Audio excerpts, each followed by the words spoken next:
My pleasure, Glenn. With you anytime. Appreciate it. We always see when the US goes to war, it has many tools in its toolbox. Of course, it has the raw military power, it has economic sanctions, but a key theme is always that it seeks to sow divisions within a country. Often it takes the form of, pretending to promote democracy, human rights. Other times it's just pure bribery, throw money at the right people.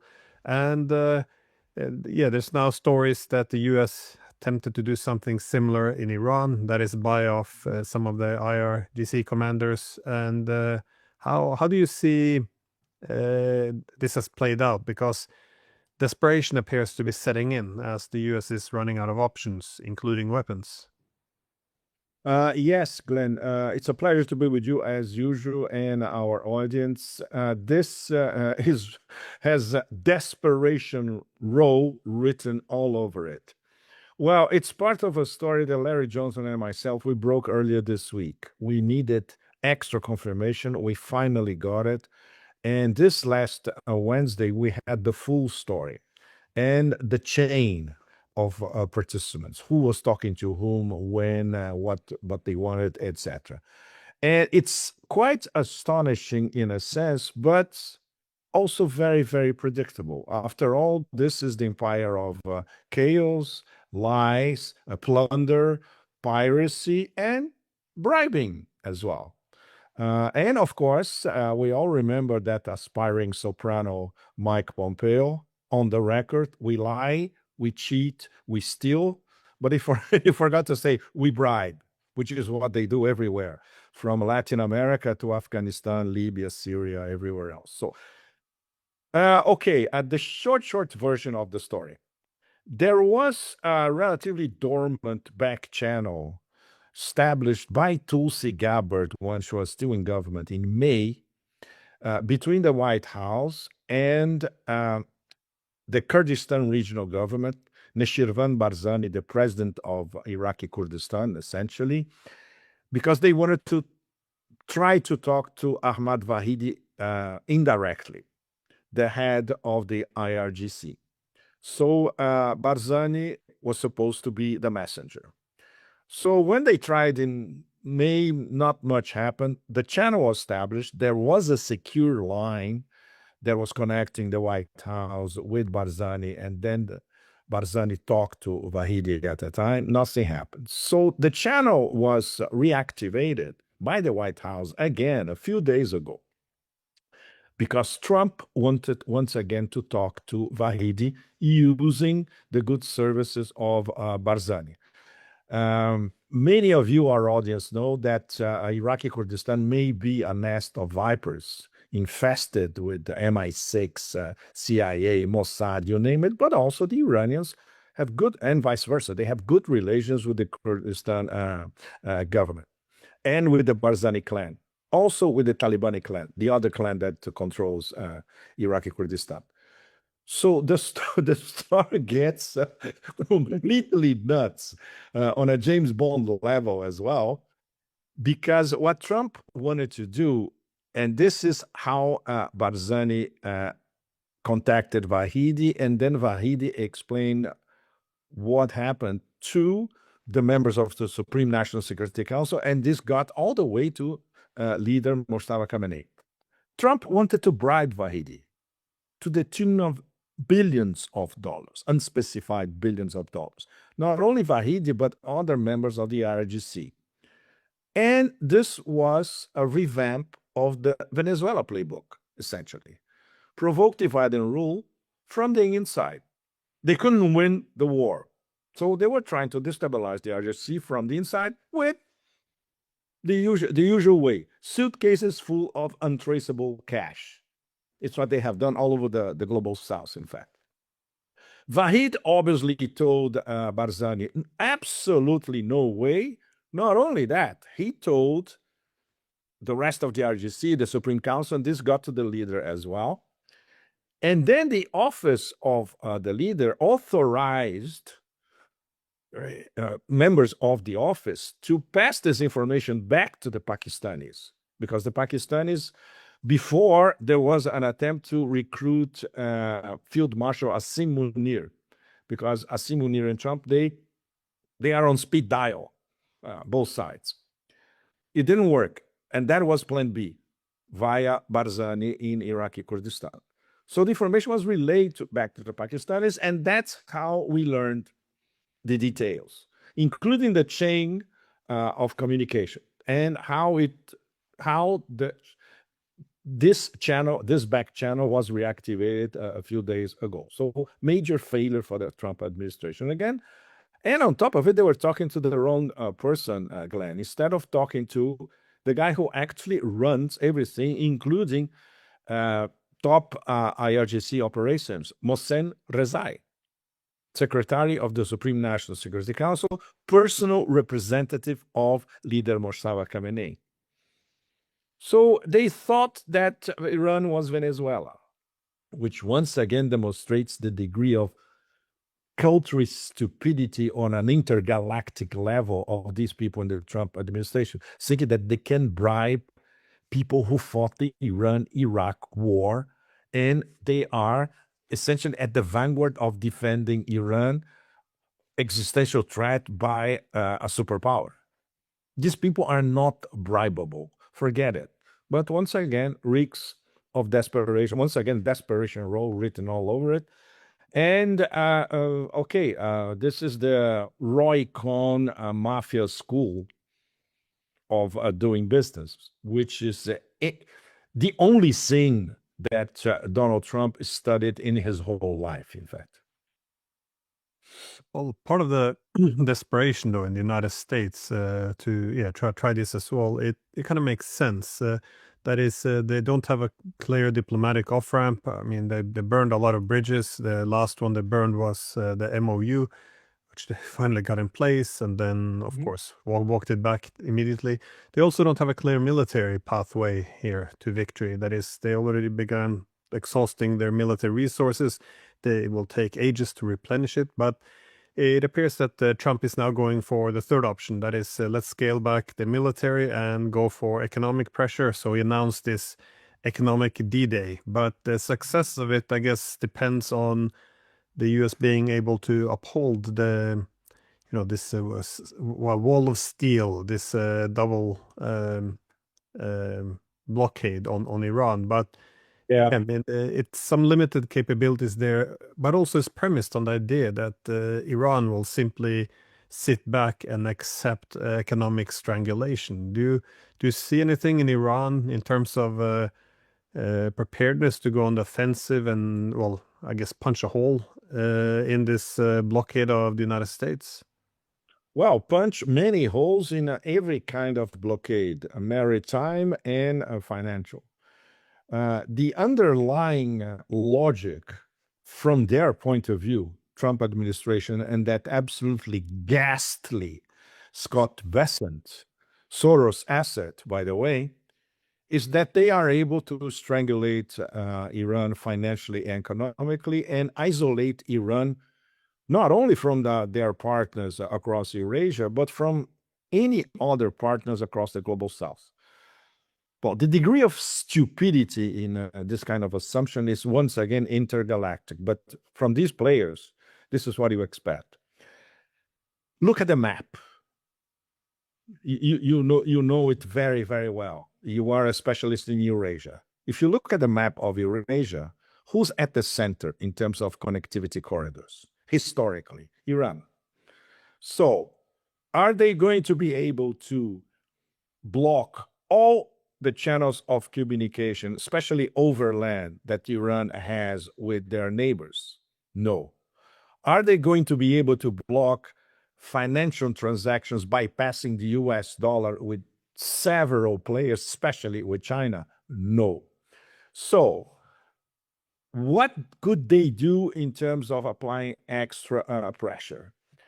The Chinese companies are already, people in China are not people who are in the business in China, they are not worried, and or even Chinese banks, because the new directives of the central powers in China is to Chinese companies is look, you don't respect and you don't follow American direct sanctions or secondary sanctions. You have to respect Chinese law. This is what matters. So the banks understood the matter. And the banks, Chinese banks, are helping not only Iran, but Pakistan as well. They're helping Iran and Pakistan in all sorts of transactions. Plus, there are transactions using the Islamic system, which is basically one telephone here, another telephone on the other side, and money is transferred without actually moving. So Iran does that with several partners everywhere, companies, individuals, you name it. In terms of overland connections, the Americans are not yet blocking, and because they couldn't find a way to block this without, frankly, throwing Pakistan into China's lap like 150%. Pakistan is already in China's lap around 80 to 90%, because Pakistan still has ties with the international financial system. And on top of it, they depend on an IMF loan, which is the worst thing that can happen to any country anywhere in the global south.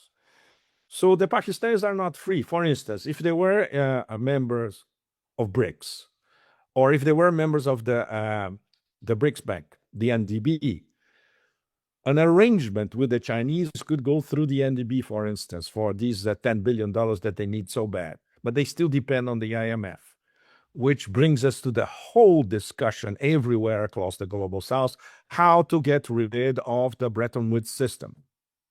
As long as this does not happen, we cannot talk about an independent global south. This is what is discussed at BRICS, but it's an infernal blah, blah, blah that goes on forever. I've been following this story for years. And after a while, we are exasperated because they talk, and there are no decisions. And as you know, Glenn, next month is the BRICS Summit in India. Don't expect any breakthroughs on that, unfortunately, especially because this is hosted by India. So the Americans will try to interfere into trade and commerce via the overland corridors between Pakistan and Iran, 6 of them. They will try to interfere in Balochistan, and then they can use the CIA, MI6, Mossad, etc. They have been there for even before 9/11. They were already there. We can have, for instance, NATO drones attacking Iranian ships in the Caspian Sea. Anything is possible. And the Caspian Sea, of course, for Iran is essential because it's the Russia-Iran corridor. And of course, they could try to attack the China-Iran railway from Iran all the way to Xinjiang via Turkmenistan and Central Asia. But they cannot, that was the theme of one of my columns this week. Whatever they do, they cannot turn Iran into an island. Iran is hyper-connected with all the neighbors, especially Central Asia and South Asia, and all the way to China. The Americans cannot do anything against that. On top of it, Russia and China, they got Iran's back, and they will find other ways. And they already transaction with Iran bypassing the US dollar. So there's nothing ghastly Besant and company can do against that. But you're right. Now we are on the next stage, and it's very, very nasty. It is totalen Krieg, total war economically and financially against Iran. But they are not, and when you follow what is being discussed in Iranian media, they're not worried. First of all, because they're already expecting it. Second, they have so many different mechanisms with all the partners all across Eurasia. For instance, they will be discussing this in their bilaterals at BRICS.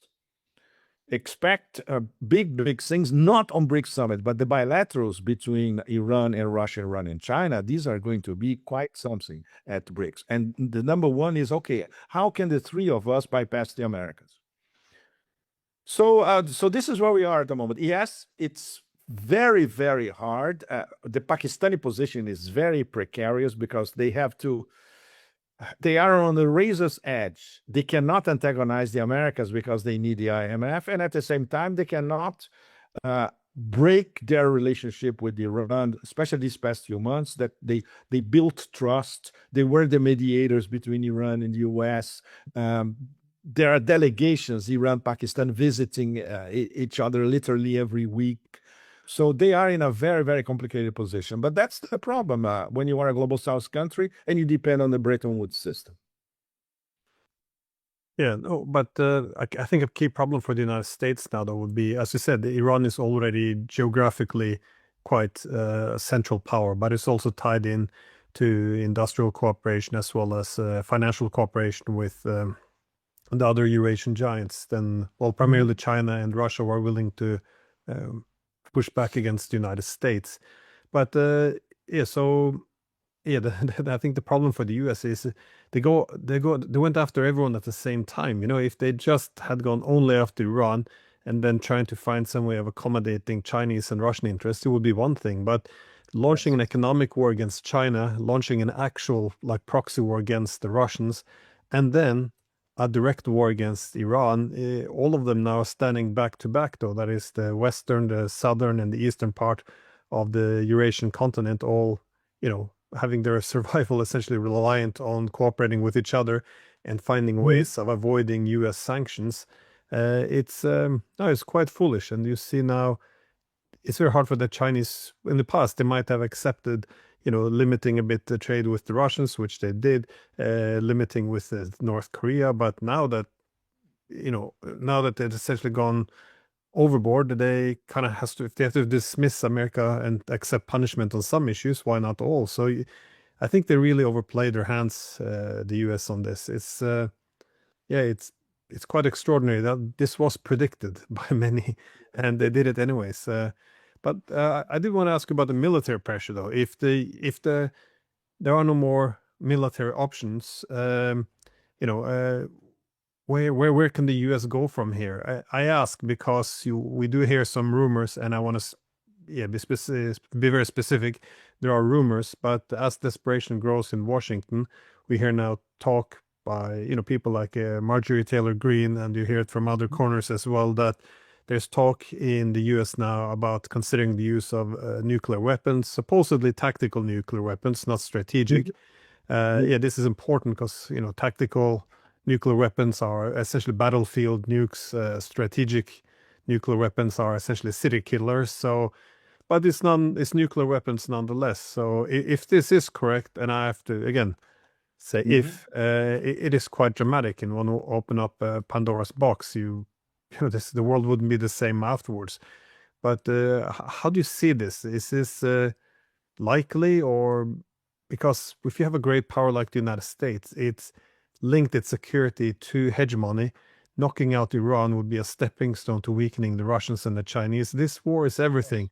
If they fail it, the regional presence falls apart. The petrodollar could disappear. I mean, the Americans tend to have a lot to lose here. And when you have a great power with a lot to lose, locked in this all or nothing scenario, expect, you know, for them to do some foolish things, perhaps. Well, Glenn, the most terrifying aspect is that the Americans are starting now a campaign to normalize the use of tactical nuclear weapons. This is as terrifying as it gets. Don't forget that what we can describe as the Epstein Syndicate, they normalized the genocide. There was not a peep from the collective West, a peep that really matters. And the global South was horrified, but there was nothing the global South could do about it to prevent it. And now it's the same thing. It starts with informal discussions at the White House, at the National Security Council, you know, then extrapolated to a few think tanks, and treating it like going to the a street corner bar and buy an ice cream. Absolutely normal. And that's the terrifying part. It's the banality of evil that we used to know as it was codified in the 20th century. And the banality of evil in the 21st century is much, much, much more hardcore. It now includes normalizing a genocide and the use of nuclear weapons against a non-nuclear country unprovokedly. And it's discussed like an after dinner conversation. This is the most serious aspect of it all. And obviously, because people are so anesthetized by this bombardment of information from everywhere, and they cannot tell what is real, what's fake, and what makes sense, and especially why mostly everything does not make sense. This enters the public discourse by accident, and nobody even takes it seriously. No, they won't do something like this. Of course they will, especially now because they have their backs against the wall. And as you described very, very well, this is the clash of the 21st century. There's one way or another. Either the Americans are able to make Iran fold, conquer Iran, transform Iran into a new colony, and that will be the first step towards getting deeper, deeper into the war against Russia and later against China. Or we have the integration of Eurasia led by these three powers, two superpowers, China and Iran, and one middle power, which is ascending very, very fast. And now it's one of the most important powers, not only in Eurasia, but across the global south. That's it. This is the clash of the 21st century. And there will be only one victor. There is no draw in this clash, unfortunately, for all of us, literally. And of course, considering that now, the current concourse of circumstances, we have a psychopathic toddler as the messenger of these elites, as president of the United States. We have the real American elites terrified of the immediate future when they have to absorb two strategic defeats in a row. One in Ukraine because of the proxy war, and another one in Iran. So the whole geopolitical architecture of the planet is going to change because of these two strategic defeats. For them, this is beyond anathema. They will use anything in the playbook, including now this pathetic total economic financial war against Iran, which it came out of their magician's hat in a matter of days. They never planned this before. There's no planning behind it. It is a Hail Mary pass, a financial economic Hail Mary pass, by people who have no idea how business is conducted in this part of Eurasia, or across Eurasia for that matter.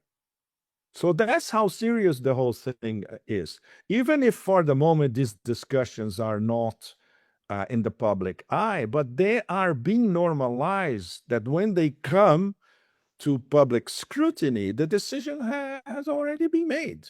And they will go for it with no scruples, because they have no scruples. This is how serious as it gets, The genocide issue. I mean, I remember with Gaza first, the discussion was, oh, is it really genocide, or is it just some collateral damage? And then slowly, okay, it's genocide, but well, what are you gonna do? And then suddenly you ended up the same with Iran. It's kind of normalized this rhetoric. Okay, we're gonna annihilate civilization tonight, and this is okay now. Not a peep from any of the capital. So that's a good point. It is becoming normalized. But in terms of nuclear weapons, though, for at least ever since Obama's presidency, there's been a lot of literature on how to, not legitimizing the use of nuclear weapons, but the technology behind using it more, making it more usable. So arguing, we can develop this lower yield nuclear weapons, so smaller explosive yield that can make nuclear weapons seem more proportionate. It's if it has limited military objectives, so it's not, destroying the world. So you see the rhetoric always going there. It's just, it's quite extraordinary though, because I wish there was a conceptual idea in the US for an acceptable multipolar system as a possible off-ramp, because so far it appears that the only game in town is, if we finish off the Iranians, Russians, and Chinese, we can go back to the 1990s essentially. But in the 1990s, they had all power. They were all powerful. All power was concentrated in the collective West, and this was, it didn't lead to perpetual peace. 30 years later, it's we are where we're now, and so I don't see how they're going to go back to this. They're now $40 trillion in debt. They have massive economic inequality of home. You have society exhausted, political polarization. Is this really the only game plan? I wish there would be something, like you have the Americans show up at a BRICS meeting or something, just to find out if there is some way of coming together to find some off-ramp that is some political settlement based on the existing international distribution of power, instead of looking at how to knocking out rivals in some absurd, Game of Thrones. But it's not. There's nothing really there. But what would be the purpose then of a tactical nuclear weapons? Is this to shock Iran into capitulation? I Exactly. mean, You're this has to be absolutely the only right. game. Yeah, that's the game. You nailed it. In the minds of these very mediocre functionaries of the Trump administration, they still think that they can make Iran fold, capitulate, surrender. They tried everything; it didn't work. Economic strangulation. They know that it will not work. But okay, a few bombs and they will capitulate. No, that's not how it works. First of all, because if we come to this terrifying scenario, the Arabs in the other side of the Persian Gulf will be equally affected, and part they will be part of the Iranian response. The GCC will disappear. Period. Because Iran is going to bomb everything in sight. So no more oil, no desalination plants, you name it. You'll be back to being a desert with some camel caravan, if the camels survive, with camel caravans. That's it. That's what it was in the past. So number one, will it disaggregate the top of the Iranian government? No. No, because there is now a solidified pact involving all these elites. They are defending the nation against this existential threat, and they are going all the way. And on top of it, there is a popular mandate, which is exactly what we saw during the funeral ceremonies of Ayatollah Khamenei. And the number one motto all across Iran, from the big cities to the countryside, all the way to the Iran-Afghan border, is revenge. This is the popular mood everywhere in Iran. So we can talk about 90 million people that they will not settle for anything less than revenge, or to go all the way against the Americans and to expel the Americans from West Asia, which is, when you read the fine line of what Iran is demanding for a solution to the war, is basically to expel the US from West Asia. And they are on their way, because most of those bases, they are practically devastated or virtually devastated. There's not much left. The Americans had to transfer most of it to Israel. So the Americans are in a box inside Israel, which from an Iranian point of view is fantastic. Now it's over, and and geographically and territorially, it's a very small part of West Asia. Perfect. They can concentrate all their firepower on Israel, depending on what happens next. So, and it's impossible, Glenn, you as an academic, and you studied Eurasia in detail, what we see in our books. I loved your books. I wrote about your books. And you explain in detail how Eurasia works with the different actors and the limitations of the Americans and Israelis to impose this completely unilateral, ideologically demented vision and system of power over everyone. It will never happen. But of course, they will die trying, literally. So that's why it's still so dangerous. And they finally found an enemy that is not running away, not dissolving in the first few days, not accepting suitcases full of cash, capable of fighting back and fighting back fiercely. They never had that since the end of the Second World War. So that's why they are like cockroaches in the desert, literally. And that's why, as you mentioned in the beginning, there's no strategy for anything. They have some tactical ideas that may last 1 day, 2 days, 1 week, 3 weeks, and then that it's over. There's no strategic thinking. Nobody in that National Security Council, industrial military complex, nobody can think strategically. Apart from one or two people who are not in top positions of power, and then what they do, they redact the national security strategy. When you read the national security strategy, it's exactly what we're talking about. How to defeat Russia, China, and Iran. And, of course, North Korea, which is a nuclear power. You cannot defeat North Korea. North Korea is a nuclear power. And they will use their nuclear power. And that's right, nobody messes with them. So there's no strategic way. There's no strategic thinking, no strategic way out. The desperation mounts. They come up with one fancy idea after another every week. We have the cartoonish vociferations of the president of the United States, and nobody pays attention to them anymore. People essentially mock them everywhere, from a favela in Brazil to a slum in Cairo. You know, the number one butt of jokes on the planet is the president of the United States. But as we all know, you, our audience, everybody, they are getting more dangerous by the minute. And it's not only the 40 trillion unpayable debt. It's not only that they pay more interest than the whole budget of the Pentagon. The money that they don't have, they have to basically the printing presses, that green toilet paper that they print all the time. They are desperate because most of the buyers in the world, they are refusing to buy U.S. Treasury bonds. And so nobody will buy U.S. Treasury bonds except the U.S. Treasury itself. This is it. And of course, the petrodollar is on the way out. Slowly, still, but surely. So my question to you, Glenn, do you see any way out or off ramp for the empire at the moment? Realistically, in realpolitik terms, how do you see it? Yeah. No, I don't see any. That's why I thought if there's no economic, ability to strangle the Iranians economically, no military path to victory, you would assume that they would go for a diplomatic option. But again, you see the same assumption they went with Russia back in 2022. They assumed, okay, we can defeat them on the battlefield if we send enough weapons. We can strangle their economy. The ruble would be rubble.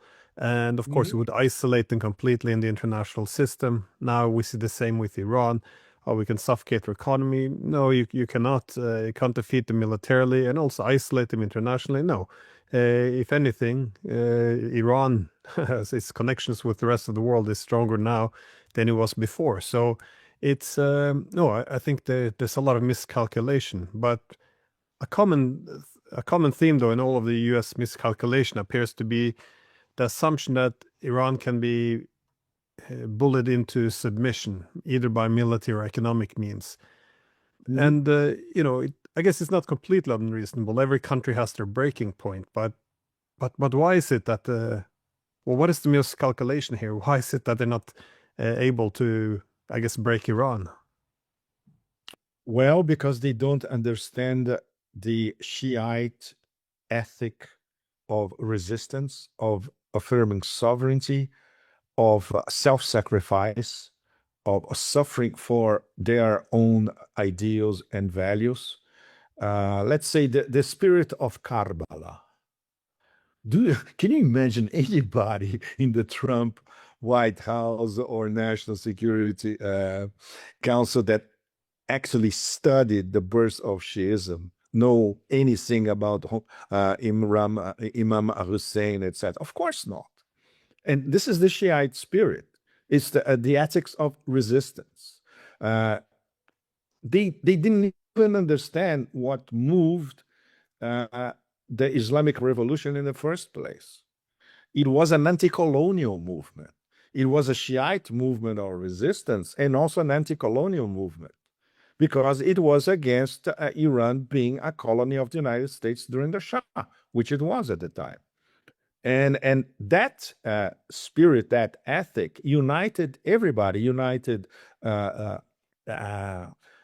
secular students and the clerics as well. What happened afterwards is a very complicated story, but the original drive and push for the Islamic Revolution was to correct an historical wrong and to eliminate the status of Iran as a mere gendarme of the Gulf, as it was described by the US at the time. So, apart from everything that went wrong with the Islamic Revolution, that's a long discussion as well. Now, because they were attacked frontally by the United States, two wars practically in sequence, and their whole leadership was assassinated, almost everybody. From Soleimani in the beginning of what I call the raging 20s. The 20s started with the murder of General Soleimani on January 3, in fact, to Ayatollah Khamenei and a great deal of his family, all the commanders that were assassinated in the past. So that is a new era in Iran. And the way this new era started was with popular support, even if they had an invisible leader. Like Mojtaba Khamenei was invisible from the beginning. He still is. He cannot appear in public for security reasons, essentially. He is in control, according to our best sources, but he cannot appear anywhere. So people all across Iran, they are devoting their respect and they believe in the leadership of an invisible leader. And the people who are around him or in contact with him, the political vector, Ghalibaf, Arakshi, etc., and the IRGC vector, military vector, they are now the guardians of Iran. And the way it's being interpreted all across the global south, I heard this from people in Africa, in Brazil, in parts of Asia. They are the vanguard of the global south, defending the global south from this empire on the loose. So this is how serious the whole thing is, you know. So Iran there's a newfound status of Iran as a huge global south power, which is now on the vanguard of defending the global south as a whole from these extremely dangerous lunatics, which we could describe once again as the Epstein Syndicate. That's another long story. But this is a pretty good definition, only 2 words. It explains almost everything. And of course, their delirium of being, we'll be able to control everything. And in the case of the American elites, we cannot lose the free lunch that we had since 1945. Can you imagine if you are a superpower with unlimited power since 1945, you'll never want to lose your free lunch. But this is exactly what's happening now. How psychologically can you adapt to that? It's impossible. And that explains to a large extent this non-strategic behavior of cockroaches in the desert. One tactic out of nowhere coming every week, one after another, and leading nowhere, and failure after failure. Yeah, it's quite interesting that the U.S. Initially wanted to sell this war as, ridding it of nuclear weapons or liberating women. So essentially fighting a rogue state. And somehow they messed this up so much. Now it's widely seen around the world as an anti-hegemonic struggle where the Iranians are essentially fighting a similar fight as all of the global south. I mean, it's quite extraordinary how they lost the soft power and the narrative control over this. But also I think with the Iranians, I sometimes think about this, what the Bismarck in the late 1880s, he wrote to the British Foreign Secretary that the danger of, whenever you would have, the danger of going to war with Russia was that, whenever a serious war would threaten its national independence and its integrity, it would just the whole country would just come together, and Come together. millions of men would then pick up arms. So you should be, yeah, don't do that. That was essentially the message. But they, of course, they didn't take their own advice a few decades later. But you do see something here with Iran, like you said. Now, not everyone in Iran has been comfortable with the Islamic Revolution, and necessarily have problems with the government like any other country. But this is really, if the government ever need a legitimacy boost, America delivered it. This is quite extraordinary. Yes, absolutely. Well, I'm very curious retrospectively, Glenn. I wish Brzezinski was alive, and we, both of us, could ask him directly. How do you see the fact that now the United States is fighting not only one peer pressure, as you qualified in the Grand Chessboard in 1997, but a strategic alliance of peer pressures, and on top of it, a rising power in Eurasia? The US is fighting this triad at the same time. I would love to get his answer for that, you know. Well, in his defense, in his 1990s book on the Grand Chessboard, he did warn that the way that the U.S. would sustain its unipolar moment would be to will keep the adversaries divided and the allies dependent. So, Exactly. and he defined the worst scenario then as being the Russians, Chinese, and Iranians finding common cause, essentially to balance the U.S. So there was some recognition that this is the worst possible thing the U.S. could do, which it did.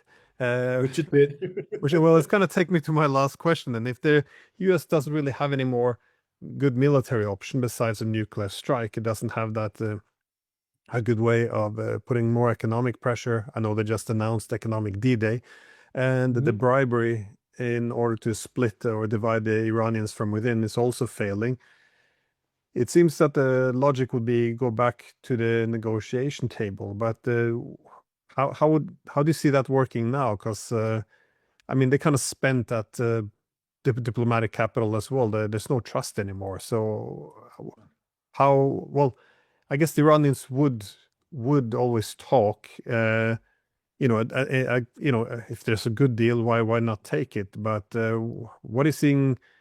What are the conditions of the Iranians now, you think? I know the Americans are suggesting that the Iranians should wave the white flag, but given that the Americans signed the MOU, which was more or less a declaration of surrender, it's an admission that the Iranians are on top here. So what would the Iranians demand in this round, given that the Americans walked back yet another deal? They are not demanding anything that is not in the MOU, Glenn. And for instance, the Chinese, a few weeks ago, maybe between 1 and 2 weeks ago, the Chinese basically said again, there's no renegotiation of the MOU or another treaty or whatever. Everything is in the MOU. It's a matter of fulfilling our commitments. It was signed by both presidents. The Iranians were starting to follow everything. And then the Trump administration blew it up again.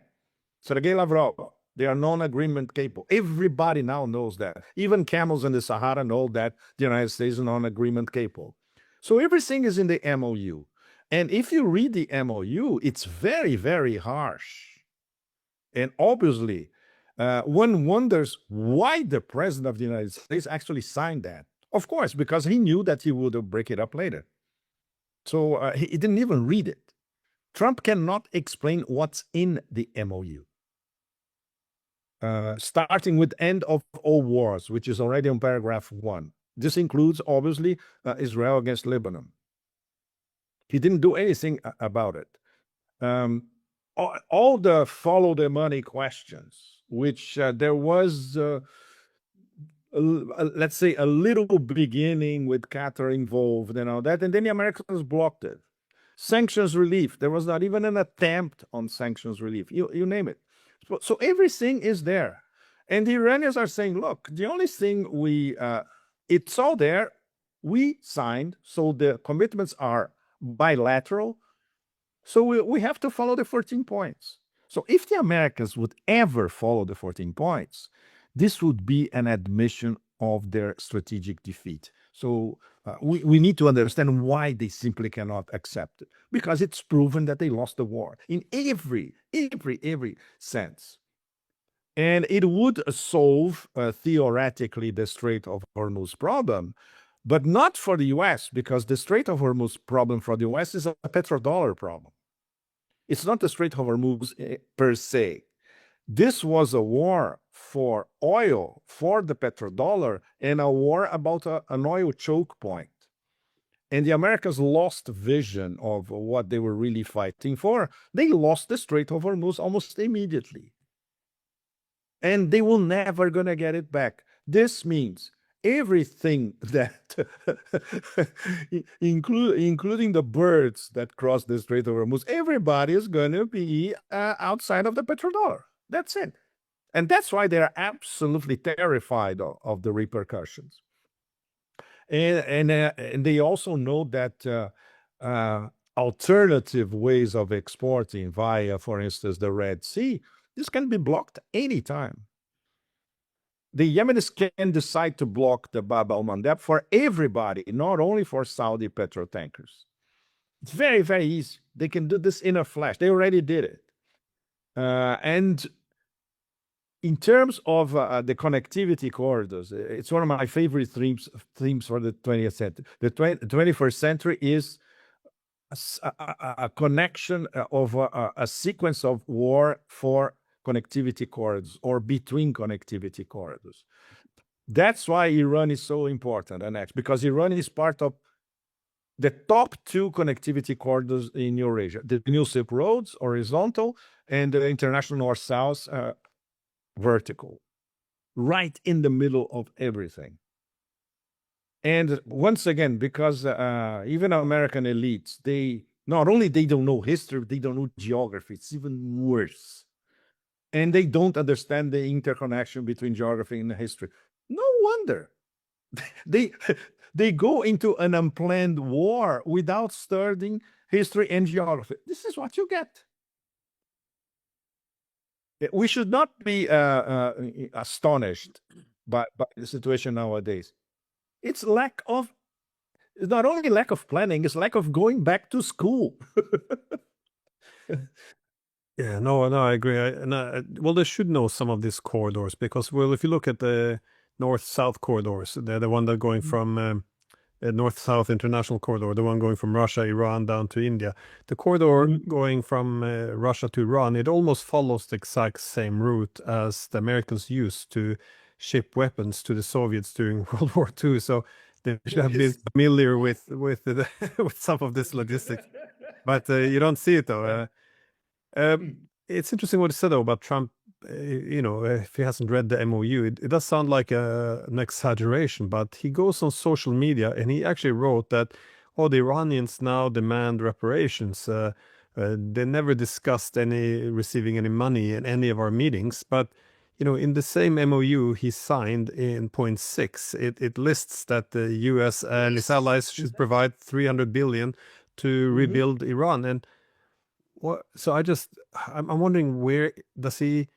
Is he just lying, hoping that people won't know, or is he also lying to himself? Because there's this nice passage by Dostoevsky when he makes the point that never lie to yourself. If you start doing that, then you won't distinguish reality from falsehood, and it could be that too many decades of being the champion of BS, which is what he's been great at, spinning narratives and all that. He simply, believes what he's saying. Essentially, it is possible, but otherwise, I don't it's hard to understand why he would post something like this when you can just fact check it.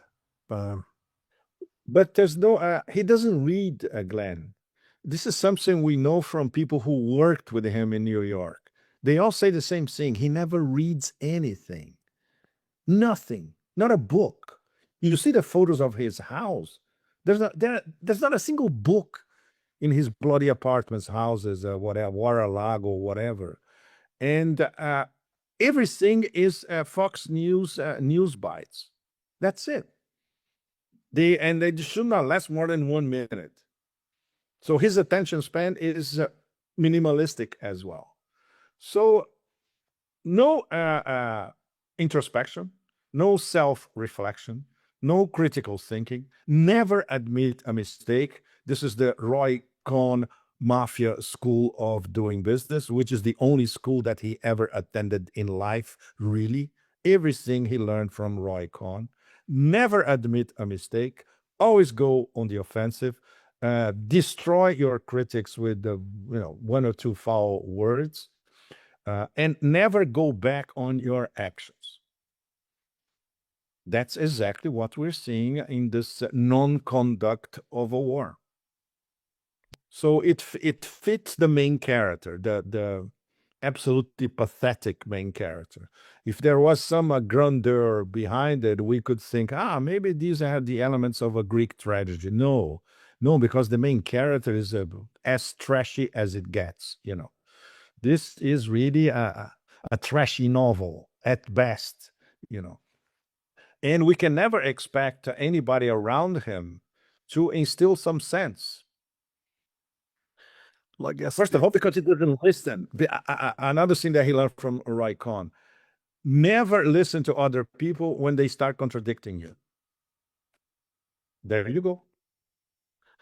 Well, I guess I want to say that these tactics, it did take him this far, making him, giving him a second presidency now. So now that he finally hit a brick wall and it's not working anymore, you can kind of get an appreciation for the desperation which is definitely setting in, and how he's uncertain what to do. I just I don't know. I think Trump desperate it could be a very dangerous animal, which is why I'm Very a little bit worried You're this right. time. Very. Yeah. Anyways, thank you very much. I always Thank appreciate you and look so forward to much, speaking friend. with you. Always a pleasure. Thanks so much.